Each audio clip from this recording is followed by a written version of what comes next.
هوين بقرن هجاتي هوين بان هذي ما بيري وغي بورا لا يدو البولا هرو مركين يغوي عن هوبال اركينا بدينو شوق بسم الله الرحمن الرحيم السلام عليكم ورحمة الله وبركاته داوديال كسو لواada barnaamijka codka haweenka oo habeenkan marti ay noogu tahay Nada Yuusuf oo haysatay iskuulka qoyskaab nada marka hore ku soo dhaw telefishinka qaranka Jamhuuriyadda Soomaaliland aad iyo aad baad mahadsan tahay Muna Ibrahim Dhakhtar waan ku soo dhawahay barnaamijka codka haweenka aad iyo aad noogu mahadnaqaya TV-ga qaranka shaqaalihiisa iyo adigaba aad baa mahadsan tahay nada iskuulkan qoyskaab goormad asaasteen walaalo waxaan asaasay 2015 bishii koobaad 30keedii iyada asaasteen halkii buu ku yaala marka hore wuxuu ku yaalaa Hargeysa magacan qoyskaab ma adiga ula baxay waxa uu bixiyay magacan wuxuu ku yimid horta doorasho haye iyo xulid waliba wax badan baan ka yara fikiray magac talo maadaama sameynaysid qoyska la xiriira magac seed u sameeysan 2014 baa buugan soo bandhigay la beerta qoyska baa waxaan ku soo qoray dajiye anigoo la guriyuhuna dajiyo oo magac saxan u haysan markii dambe abwaano iyo dad badan baan rayo hor dhigay magac meel noocaasa macad qayb noocaasa warima qoyska lagu bartaan rabo magac noocaya loo bixin lahaa marka magacyo badan kadib ayuu magac ka dhashay waxaana magac bixiyay ilaahay barakeeyo ilaahay caafimaad saracanaha si boobo Yuusuf Ducaale ayaa magac qoyska bixiyay oo aad ula tagto markii dambe isaga u sheegay isaga hawshu ogaa san ku maxad ka sarreeyna sameeyo dadna aad buu taageeray san ku magac baan u baahanahay magac ka soo fikir magacyaan sidina waan u geeyay suu magacyo badan oo soo direeban kan ka xulanay qoyska marka isaga sameeyay Allah xafida boobo Yuusuf Ducaale maxaa kugu dhaliyay markii hore markaan niday walaal horta waxaan laba waxyaabood baan aran karaa mid waxa weeyaan waxaan anigu isku keenay ama jeclaystay ma ahay wax weeyaan ilham xagga rabbi ah anigoo yar buu ilaahay jeclaysan aan qoysan ka shaqeeyay iskuulka anigoo dhiganayo class 5 baan mar walba buug jacayran ku qoray iyo qoys iyo hadda 5 iyo 4 baan ku jiray marka waxaan ka abwaanada oran jireen gabayga waa u dhalashay iyo hibe barnaamijkan ka shaqeeya waa hibo aan tacab badan marba ilaahay ii fududeeya midna waxaan ana kala walaal waxa igu dhaliyay markaan garaadsaday kadib bulshada dhex galay waxaan arkayaa qoysaskeena dayac fara badan ka muuqdo hooyo iyo aabaan isku faraxsanay waxay isu kala qaban weyday erayga maamada Soomaalida ee tiraahda nin iyo gabadhiye nin iyo xaaskii alla maaha nabadna maaha iyo hadalka ilaahay yiri guurka wax weyn aayad si aad ugu dagtaan oo isugu maxay raaxaysataan oo naxariis u dareentaan oo farxad u dareentaan iyo kala gacab marka labada isu kala qaban way sida ugeed ban hawshan u bilaabay imise qaybood buu imise qaybood baa dadka bartaan oo kamid ah meesha walaalo qoswada faafayirkaas iyo wax weeyaan qaybo badan buu u qaybsamaa qaybta ugu horeysa waxaan qaybta galaasada xiisada la dhigto oo hablaha iyo hooyooyinka horta dumar uma barnaamijka wali waba dad noocay markaa yihiin dumar baan horta dumar uma barnaa way fiicantahay inaan ragga barno laakiin xagga dama kaaga sheegay cilada jira awgood baanan wali ragga u bilaabin mar haddii qoysas yihiin mar haddii qoysas labadiba in la baro waa qasab oo inta badan dadku way weydiiyaan balse iga ma haynaan dumar rabe ragna waan rabnaa marba talaabadaad waxbay ku gaarsiisaa waqti waxa jireen hablaha kaliya ta wax dhigi jiray oo hooyooyinka u dhigi jiray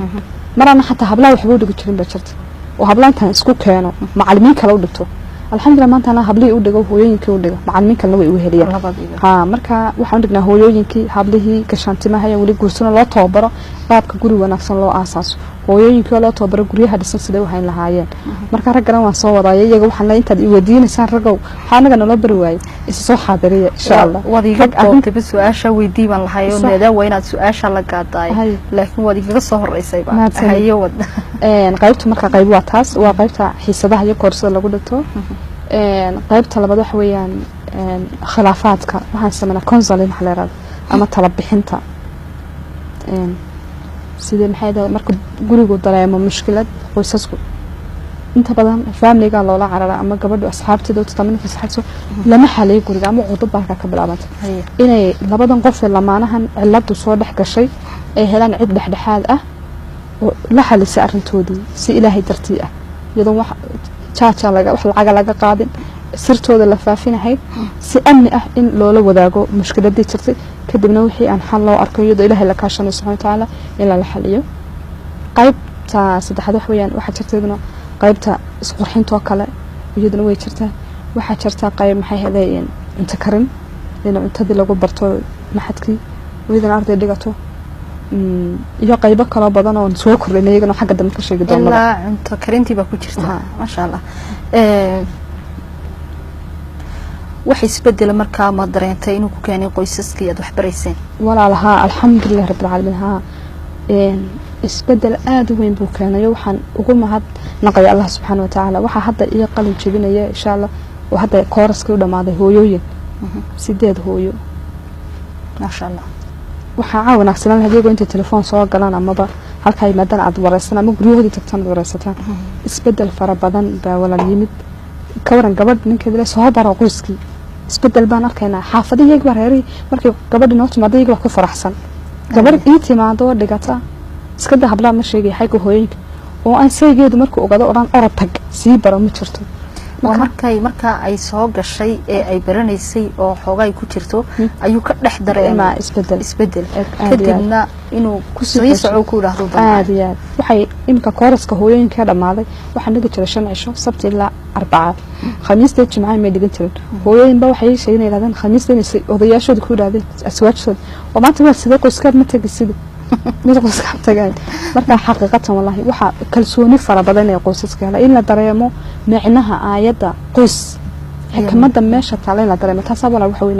dad badan baa iskursaday macnaheedu qoys fahamsanayn marka in la dareemo qoysku aayad inuu yahay wax weyn yahay aaya min aayaati Allah yahay ayaba wax loo dhiga jirin munay sax taas muhiima aad iyo aad naday xiisadaha aad ka dhigtaan maxaa kamid ah walaal xiisadaha hooyooyinka iyo habluhuba xiisada kala duwan bay qaataan inkastoo qaybo ka siman yihiin laakiin way kala duwan salahan xagga hooyooyinka kala daan ku horeeyo hooyooyinku waxay dhigtaan guriga maxaa tiirarka qoyska wax la yiraahdo waxa loo dhigaa khilaafaadkiisa loo xaliyo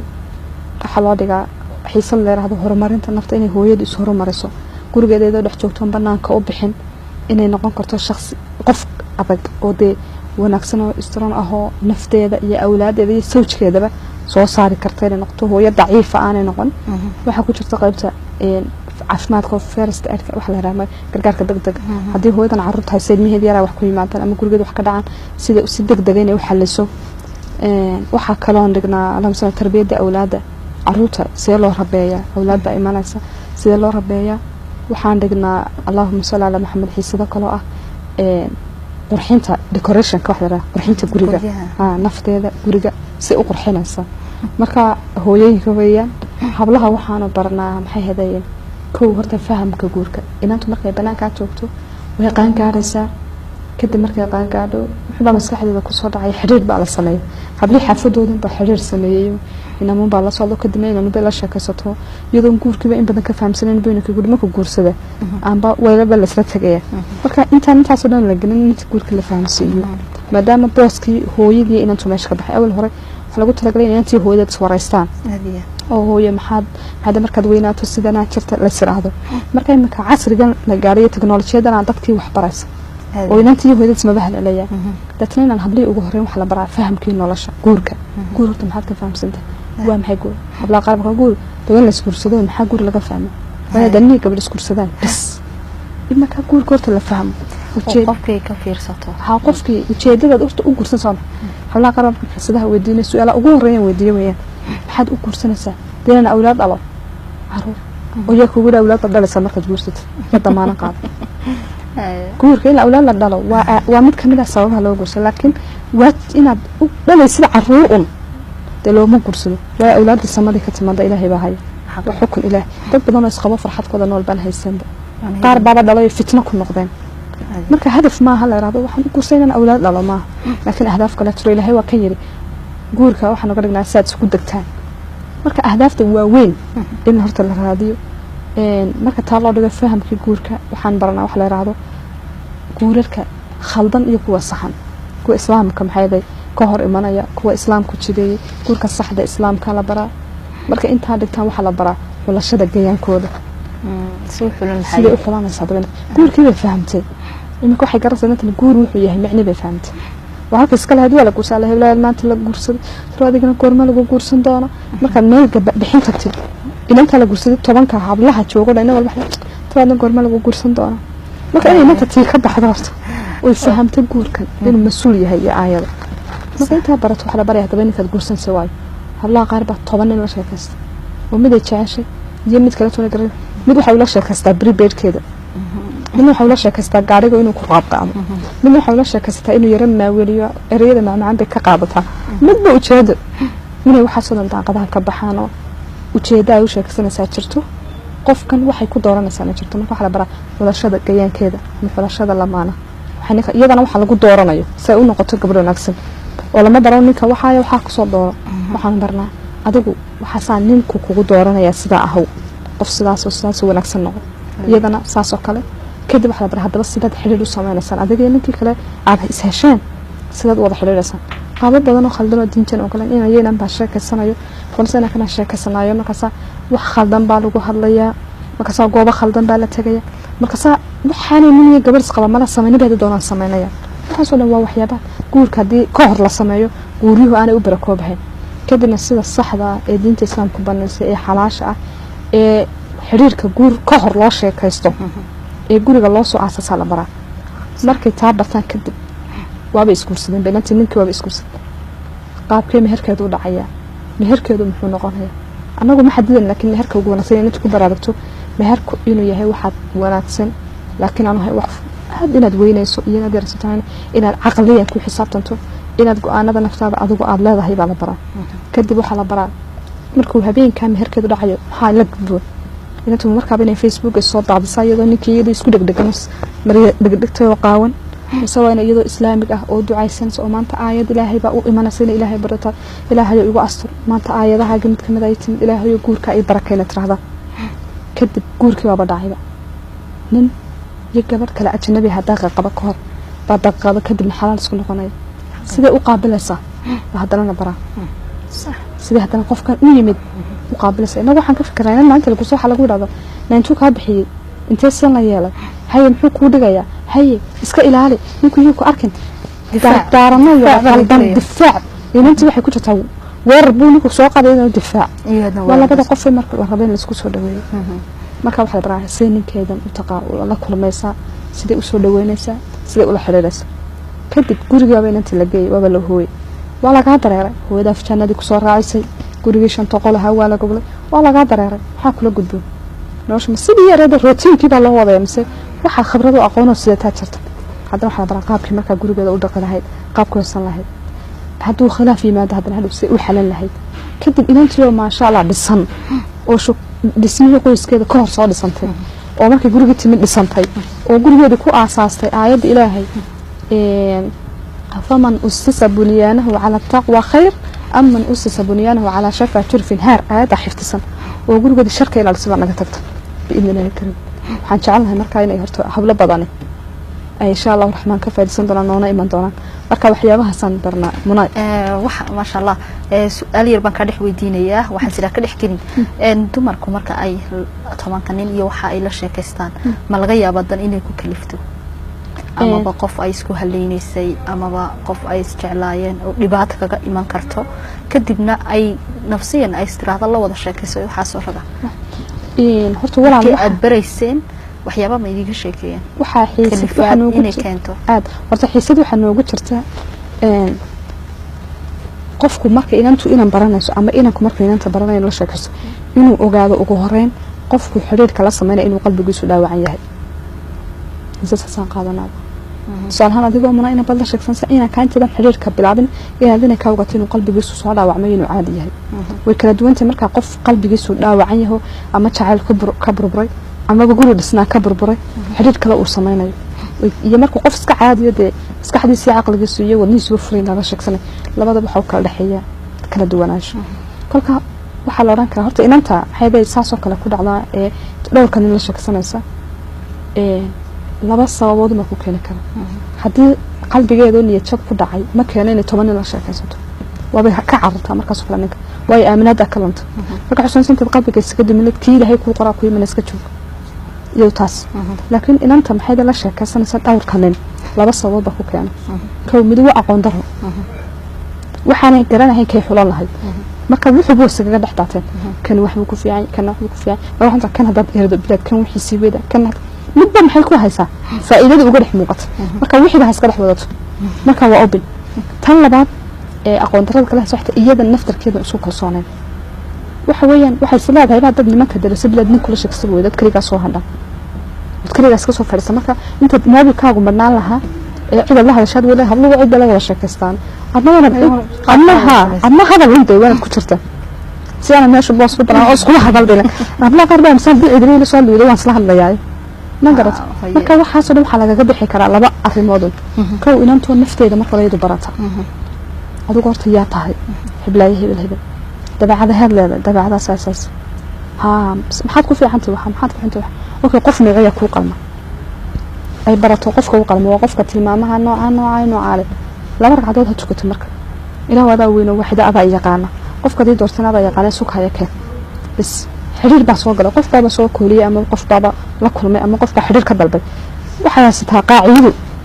qofkana doonay waxay garanaysaa qaabkay ku dooranayso way eega saafar cisho markaa shay barata inuu qof u qalmay hayeen kale haduu ku qalaacdo ha iska khaaristo nolosha la bilowdo haddana ku qanacsan maxay u daalinaysaa ha iska fasaxdo inta waqti ka qalo milana kala daatra haada la shuruudeeda ma buuxin adiya xitaa waxa jirta hablahaas laftarkooga qaar aqoon darada u geyso qaar niyad jababa tiro jira iska fadhiistaba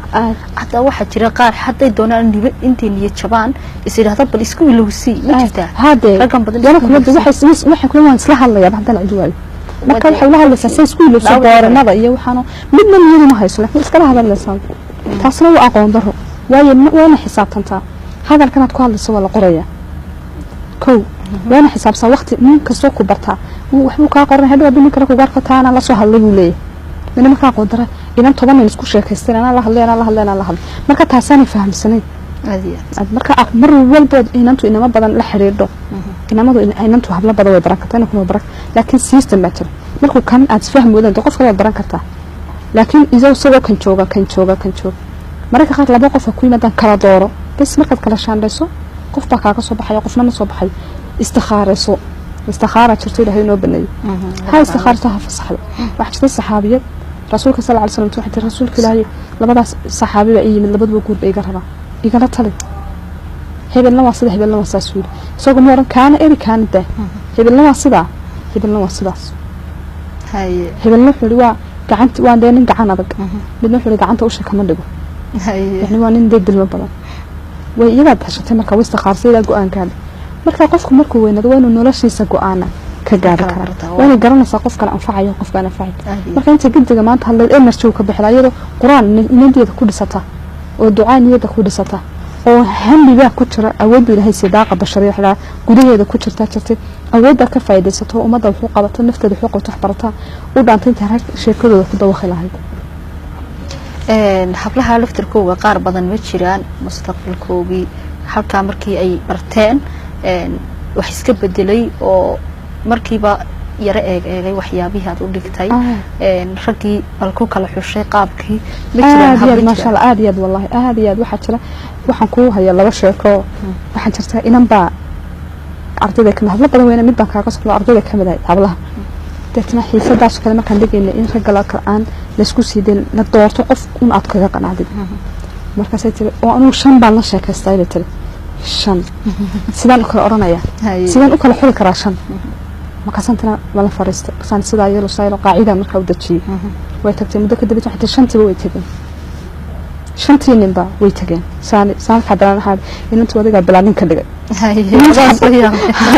saan xasu tiri kaana waan eegay oo waxa soo ku xumaaday kaana waan eegay oo saa kaana waan marka nimanka xataa way fiicana aniga qaar kood aan xilkooda ka soo bixi karano marka waan iska day oo awalkii hore sidii markii ma baan garanay anigu waxaan shantu inay anigu waan ugu sareeyay baan aqaan mid walba xalaal maxaa ka gaadhay intaada ku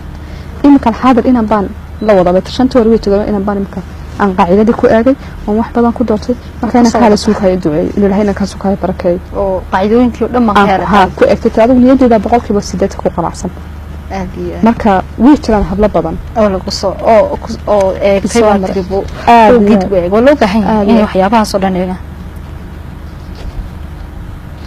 sanadkan wax cusub ma ku soo kordhisan iskuulka qoyska naday waan walaalo waan ku soo fikirku mar walba jiraya marba waxba ugu soo dhacay marka shaqo ku dhex jirtay sanadkan waxaan ku soo korin laba shaqo laba active sama laba waxyaabooda laba shaqo cusub mid waxa weeyaan barnaamijka qoyska Islamic show oo hadda jecelayn meelo badan uu gaaro dunida insha Allah rahmaan waxa weeyaan barnaamij haweenka inta badan u gaara dumarka inta badan aan u qaban ugu ma tira galin dumarka kale iyo rag xanaaqan oo gender balance ama marka Islamic show isaga waxa rabnaa qoyska Islamic show inaad ban aniga iyo daawadayaashaba wax naga faansiiso noo faahfaahiso walaal waxa jira barnaamijka qoyska Islamic show aan soo kordhinay iyo barnaamij labaad isagana jiro la yiraahdo abaalmarinta qoys wanaaga kana xagga dama kaaga faahfaahinay barnaamijka qoyska Islamic show waxa soo kordhay sanadkan bishii koobaad waxaan ka fikirnay habluhu inta badan raggu inta tagaan asabta inta badan rag hablaha ugu qabto ragana waan u qabanana maaha wax ku kooban dumar kaliya waa barnaamij ummadoo dhan u simanta laakiin hablaha sababtaan ugu bilowna waxay ahayd inta badan raggu markay rabaan inay sheekaystaan ama ay caawi sameeyaan hoteelka iska tagayaan baraxadiisa iska fadhiisanayaan bartaasay barnaamijka doonaan ku qabsanayaan cid la yaabisa ma jirto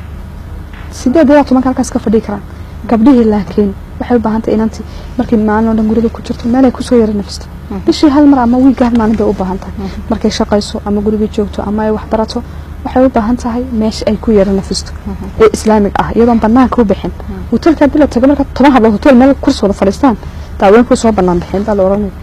watan la soo saaray marka si islaamig ah hablihii u helaan xayday nasasho iyo maskaxdeedu furanta aaraada kala duwan isku iman soo madam muslimka isku iman inaan waayaheeda ka waramayso inaan waayaha kala ka waramayso la ducaysanayo iyaga waxba u soo korinaysa marka waxaan ka fikirnay maxaan sameeynaa barnaamij kale markaan ugu dhashay barnaamij islaam show marka qaab ku dhac wax weeyaan imika ko waa la spooking gareeyaa meel baa la isugu yimaadaa maalinba meel baan ku marka bishii saddexaad boosaasan ku soo qabtay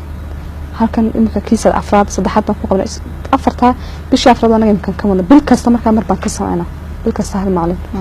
marka waa la isku imanaya tira gabdha ah baan qaadnaa la soo xasuuna waa la spooking gareeyaa waa la isku imanaya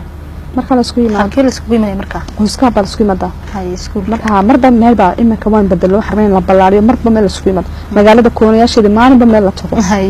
umadu soo iska wada dhex gasho hal koob lagu xidhnaana marba in meel la tago waa barnaamij furan maalinba meel buu guuraya kolka waa la soo habliyay imanaya hooyooyinkii hablihii bisha wal soo diyaar garoobay gabar kasta markay gurigeeda ka soo baxayso way soo qurxinaysaa xijaab bay soo xidhanaysaa bisharta ما شاء الله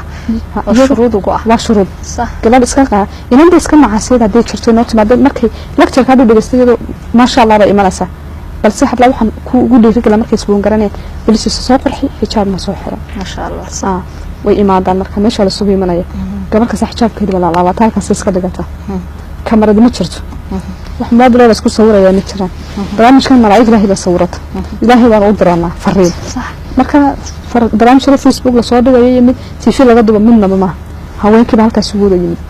dadka joogsan kamaradu waxaas ma jirto wad ka diiday habeenkii doodan live ka yara sameeyno barnaamijku anigoo gabar aweersanaya laakiin sawir iyo waxaas ma laha bas ma sawir oo abaal marin bixinay xagga dama ka sheegay marka gabdhiga baa isku imanaya gabdhiga markay isku imaadaan saddex qaybood buu barnaamijku u qaybsan yahay qaybta hore waa madadaalo la sameeyo gabdhiga waa laga qusinay gabar baa laga yaabaa markay noo imanayeen iyadoo caraysan soo baxda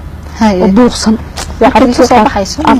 gabarta suuragal ah iyadoo caraysan soo baxda midda markay dhex soo marsay gaariga sidee isku soo caroodeenba marka ugu horreyn waxaan soo qof kasta caradii ka saarno marka soo qasino marka la yimaado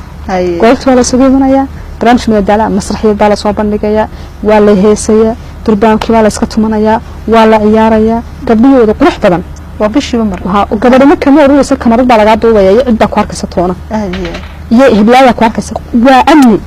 من الله هي حساب كان مسكي قال عياريا ولا اسكو سو دعيا اي وقعدك ka dhacis hay qaybta hore madadaalo isma dhamaatay markay madadaaladu dhamaato salaada maqrib baa la iska tukadaa casarka markaa bilaabma inta badan in kasan waqtiga ka bedelayna insha Allah inta la iska cunaa snack baan sameynaa waqtiyadan ka bedeli doontaa insha Allah inaan gal hore ka raxta ku bedelno waan rajeynaa inta la cunaya inta snack marka la cuno salaada la tukado kadib waxa bilaabma barnaamijka qaybtiisa labaad oo maxaadaro fariin baa marka maalin kasta fariin baan gudbinaa maalin baa barnaamijka fariin buu xambaarsan yahay محاضرة مركز على صوب بندقة محاضرة مرة بموضوع كسامسون محاضرة مركز على جهة برامج كقائد الصدحات والدعوة قبله ما تدرسكوا قصلي إنا ولا بأخذ بيلا هاي كل يوم مركز هذين الدعاء هلا اللي وذا لقيابة بس كلنا كامر كان من إلهي أمبرنا أنت صرت مرة أسكيمت ولا قول حد عايز ولا قول حد عايز بس كامر كان دعاء اللهم آمين كسر دعاء الآخر بس أنت كل يوم ودعوة يدعو آمين تلاقوا قفك دعينا يا أقف بلا قلق هكذا دوان marka qof codkiisu bala qawiyana marka qofka sadoorta qof baa la dooraa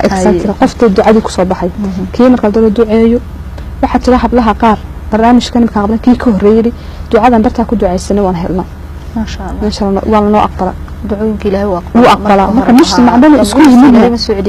mujtamac dhan isku yimid wad garna gabdhihii iyagoo marka saadkii bisha qaataan iyadoo la faraxsan yahay baa marka la taga وجهدا marka barnaamijkaas waa ka wajahada jirta walaalaan u sameeyay koow mid waa taan ku sheegay nafiska inay nafisana haweenka ama dadka imanaya meesha mid labaad waxay tahay in islaamku inuu yahay xadaarad umada aan tusno oo diinta islaamka la waarga gaxiso waa sidan inaanay ahayn tusaale waxaan imaajin garayaa gabdhahaasi markay isku yimaadaan ee halka lagu ooyo ee halka marka hore la ciyaaro ee durbaanka la tunto ee lagu quruxda ee hadana Ilaahay la baryo gabar gaalada haday ku dhex jirad ka waran soo inuu dogteen iyagu ma hadda يقول السريران ما خذوا بلا حتى لكن تذكر المسلمين أنت عيارين هذا وين إلهي بري إنه إسلام مركب فريين إن درينا يعني إن المسلمين تيجين حضاريين وقص الكرام وعيار الكرام وهدول هاي عاجلية دعيس الكرام أنت بها آبيات إلى أنكم مسلم كين لقيه الكرام آبيات تصدحات فايدة كلام محني وتشدي الكرام كلنا حتى يصبح قلب الشد إن أمد يصبح كشوا يسكت ما دام كلا يصبح كرام ولا الباهم بارك كسرح بحس ولا عاونيا إن المحيط دينته كعبت كيدا إن كله دينته كولا أحسن إسبرانيا ما كسر يسعاونيا بس بقى في برانيا مثلا سوى كاري هكا فرنش بقى برانيا بس كيف ماشي كسرح بحية مركب أمشي توصل بس ما شاء الله سفي عم بدوجا هذا الشيء سفي عم بان وفهمني كل ده هو دياشنا سفي عم بوفهمان إن شاء الله waxaan kala oon ku weydiin lahaa kii kale ku soo kordhiseen waxa abaal marinta qoysas kala siinayo abaal marinta iyadana wallahi barnaamijkaas walaalo waa barnaamij aad iyo aad igu qaaliya yani ma garan karo waxaan ku qiyaaso waa riya aan ku riyoonayay ma garan karo waxaan ku riyoonayay mana in fara badan inaan marin dhahay warkan iyadoo qoysaska la abaal marin leeyahay bas wanaag baa leeyahay ku abaal mariyay really wallahi darankayga ma garan karo waayo wax badan waxaan arkaa iyadoo la abaal marinayo dhaktar iyadoo fanaan la abaal marinayo iyadoo abwaan la abaal marinayo iyadoo la abaal marinayo madaxweyne iyadoo la abaal marinayo cid kasta waa suxuf la abaal marinayo wariye waa shaqo fiican leeyahay wax kasta waa la sameey laakiin walaal bal imagine aaba dadaalay oo qoyskiisa u dadaalay oo gabadh iyo caruur dhan haya oo diintoodii dhisay oo aqoontoodii dhisay oo xilkoodii ka soo baxay iyo hooyo dhan walaal oo ubad soo saartay oo guri dhan haysay oo reer dhan kurisay dadkina isku faraxsan walaal oo cidiba eegahayn ka war halkii wax kasta ka yimaadana waa qoyskii marka waxaan soo diin jiray dadka ugu mudan in abaal mariyo meel hooyada ahayn waxay soo hooyo lixdii subaxnimo soo kala lahday hadda danto waa aqoon dadka inaan keenay wariyaha la abaal mariyo inaan ka madaxin la abaal mariyo hooyadiisii soo tababartay shanta subaxnimo kala lahday ka waran ee afarta beenibada magaalada aabihiisa hadii walba shaqeynay ka waran ee tacliintiisa wax barashiisa daba taag in asalka la raadiyo baa horta ka waraysa wax kasta marka waxaan jiray waayo maalinka soo xayn jiray maanta aweer hebel baa la bixinaya Nobel Peace Prize baa la bixinaya maxay kala tiro hada Nobel Peace qoys goorma arkaysa Nobel Peace qoys tiro goorma imanaysa marka ismaan lahayn xaqiiqatan wallahi ismaan lahayn qofka abaal marinta ugu hor bixinaya waa adiga ismaan lahayn ilaahay baa ii rumeeyo gacantida ku rumeeyo waxaan badan niyad ku haysayd subhana rabbil izzat ma ku sheegi kara xilliga niyad ku jirto waxaan ahaa intermediate iskuulka hoose dhaxan ku jira waa 10 sanadood ka hor baahay saka fikiraysa ayaan saka fikiraysa talo gormaantana hooyadaas waxay ku guuleysatay qoys wanaag tarbiyada awlaadeeda ku guuleysatay wali ma maqashamana way yartahay aabaha saas ku guuleysatay markaan qoyskaab sameynay ujeedooyinkii aan u sameynayay bay kamid ahayd maadaama qoyskaab nadi qoysaska meelaha laga kaab karo in abaalmarina sameeyo marka barnaamijkan walaal waan bilownay wallahi walaal waa barnaamij dad badan ay dareemin baa laga yaabaa kaniga qalbigayga ooyay ay ka muuqataa habeenkii dhow markaan bixinay qalbigaygu uu ilmeynayay ilaa xad ma bixisay marka waan bixinay bishanaan sameynay 25 qoys oo magaalada Hargeysa degan baan ku soo sameynay baaritaan research baan ku soo sameynay kadibna maxay ahayd wax ku guuleysatay hooyo 5 tilmaamood baan ku eeganay 5 sifo qoyska diintiisa diinta inta la ka dhaqmaa qoyskaasi hogaaminta gabadhaas inta ninkeedu hogaansata hogaamin inta la baa gurigan caruurtan reerkan ka dhaxaysa 3 dhaqaalaha reerka soo galay si loo manage karayo si loo maamulo mareer fasahaad ama mareer maxay baahi dhaqaal maxsibay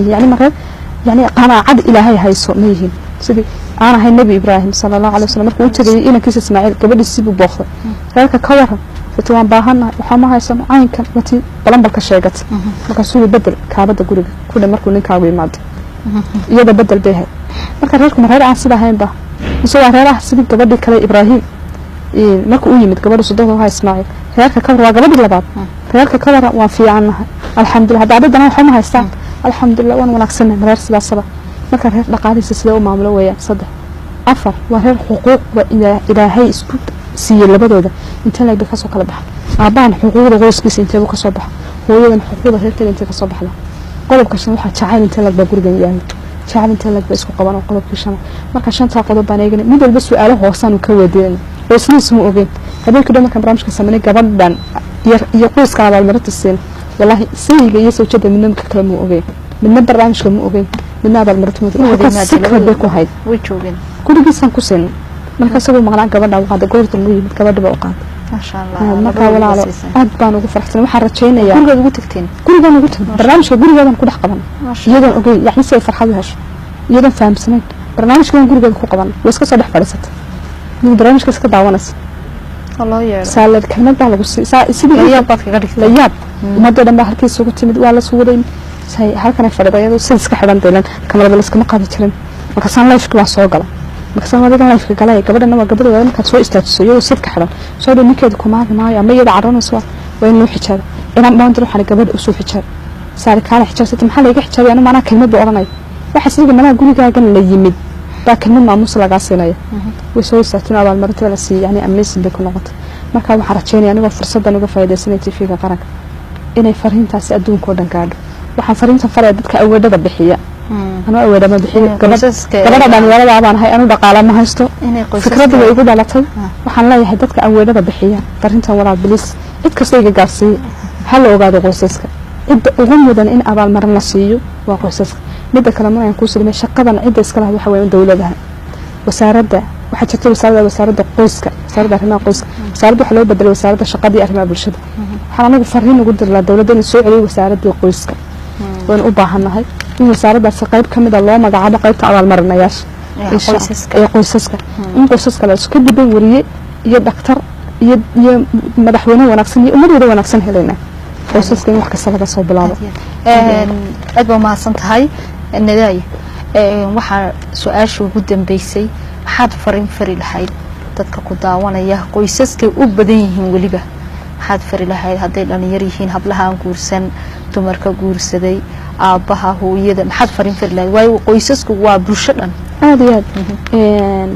horta waxaan u mahad intaan fariinta farin waxaan ka rabaa inaan mahadnaq uga jeediyo fariin barnaamijkan abaalmarinta qoys wanaaga dadka igala shaqeeyay oo dad aad fara badan ah oo aanan kaligay ma aha barnaamijkan qabtay barnaamij weyn dad badan bay igala shaqeey ugu horeyn waxaan aad ugu mahadnaqayaa saygayga xasan hanad maxamuud yaasiin oo aad iyo aad maxay igala shaqeey aad wallahi dadaal badan afkaar badan ilaa xataa research san u sameyn lahay gacaawiyay sabab baqaadka u sameey lahaa xasan hanad waxaan leeyahay allah yabaarak fiik jazaakallahu khayr ilaahay ku dambidaafo waan ku guulaysanay fariintaada iyo dadaalkaaga ilaahay ku barakeeyo aad iyo aad u mahadsan yahay sidoo kale hablihii kala shaqeeyay barnaamijka maxay hawsha ay kala galay hooyooyinka qoyska aad iyo aad baan igana ugu mahadnaqaya dadaalkii maxay ka geysteen barnaamijkaas ugu dambeyn fariintan diri lahaa waxay tahay walaalo hablaha waxaan oran lahaa laba fariimood hablaha iyo namada ma inta badan hablaha ku dhigowna dhalinyarada aan guursan rag iyo dumarba laba fariimood ma diri lahaa kow inteedan guur samaynin barta maxay aqoonta guurka in badan bay kutubta ku ahkaamta guurka barta waxaad arkaysaa dad isqaba inaan oranay gabadh baan guursanaya oo gabadh aan cidda bixin la sheekaysanaya ciddadiiba ka bixin gabadh guursanayso nin aan iyadoo cidda ka bixin nin kale furay la sheekaysanaya nin kale inta furay ciddadiiba aan ka bixin oo bil ah la sheekaysanaysa ama guursanaysa wax badan oo khaldan dad badan oo maxkamadaha isku haysta haddii aqoonta qoys guurka la barto maxkamadaha lama tageen dadku iyaga kala bixi lahaa marka dhalinyarada aan ku soo xalay min fadlikum computerka lacag baad u quudaan english barashada lacag baad u quudaan wax kasto bartaan wada jeceshay saxaafada adiga ma bartay kala soo fadhiya wax kasto ma bartay cameraman kuwa ka soo shaqadiisa uu garanaya guurka hadii la guriyo wanaagsan in la dhiso guriyaha inta la dhisin nolosha qoyska la barto waa dhalinyarada kadib marka la barto halas intaanad guursanin hadaf aad u guursanaysaa waa inuu jiraa iska guursanin ina miyah laba intaanad guursan hadaf aad u guursanayso waa inuu jiraa abaalmarinta qoysnaaga saadu heshaan waxa su'aal la weydiiyo lamaanayaasha hadafka guurkooda marka saa u helaan niga taana u sii sheegay asayman kamid ah waa inuu jiraa hadaf ay u guursanayaan say nolosha dheer uga baxaan haddana hadaf jirin gurigaas daaqad ku barbaraya taas waa dhalinyarada reeraha dhisan waxaan leeyahay fariin baan iyagana faraya guur mas'uuliyad ay qaadeen aayadii ilaahay baa korkooda saaran ugu horreyn allah subxaanahu wa ta'aala ha u mahadnaqaan gabar kastoo reer leh intay sujuudo iyo nin kastoo reer leh intuu sujuudo waxay rahdaan allahumma lakal hamd adaa singalnimada naga saaray adaa lamaana naga dhigay adaa min aayatihii aad sheegtay nagu xukumay oo na saaray ilaahay loo mahadnaqo la in shakartum la aziidannakum wala in kafartum inna cadaabi la shadiid marka allah subxaanahu wa ta'aala ha u mahadnaqaan qodobka labaad waxaan oran lahaa aanu diray ku lamaanayaasha nolosha qoysku waxay u baahan tahay samir iyo ducaa caqabada badan baa jira marka la isku soo laba qof laba bay ah ku soo kala koray aabiyo hooyo kala duwan soo koriyeen meelo kala duwan isku dhaqan ahayn ba isku imanay waxa laga yaabaa marka qarantu inay sidoo wuxuu rabtay ay u weydo inuu kula soo xirmo way balse haddii ay hadaf dhigtaan way gaarayaan samir iyo dulqaad la yeeshaan nolosha qoysku samir iyo dulqaad kama soo hadho wax akhriya oo wax barta oo aqoonta qoyska kobciya ayaan nadan lahaa waxaan ugu dambeyn fariin u diray dadka isjecel waxa la inta isjecel ilaahay jacaylkiina hirgaliyo inta isku wareegaysanaysa isjecel waxa la yahay iskan si insha Allah inta is haysata ee isqabta isjecel waxa la yahay jacaylka idin waariyo oo jacaylkina mid waaro jannada ku gashaan oo Allah idin ku jeclaada idin ka dhigo inta jacaylku ka yara dhantaaleeyna waxa la yahay jacaylka idin qabto oo ha idin dhiso kullu dhalinyar baad wax walba dareemi kartaa aad iyo wiilal wax badan ma soo arkayo nolosha wax aniga yar baan hadana walaal meelo badan ilaahay ka soo qof kasta wuxuu haystaa mana lagu itixaama moogtahay marka shaqada haysaa lagu itixaamaysaa qof adag noqoto aad iyo marka waxyaabo badan itixaan oo ka soo baxay dawladda intaasina waxaanu ku soo gabagabaynaynaa barnaamijkii codka haweenka waxa habeenkan caawa marti noogu haydnaday Yuusuf oo ah maamulaha iskuulka qoyska وأنا إبراهيم دكتور دينا كاميرا وعبد عمر جبريل دينا مكسر كنا وفرحان فينا فرح دينا هبين برنامج كنا وأوجاس محمد مشبر وحنقول عافينا السلام عليكم ورحمة الله وبركاته أدب ما سنت هذا أوين بسموحيشة أوين بقرن حاجاتي أوين بان هذه ما بيري ويبور الله يدو البولا هرو مركين يغوي انهوبال اركي نبادين وشوق لا أنتود لما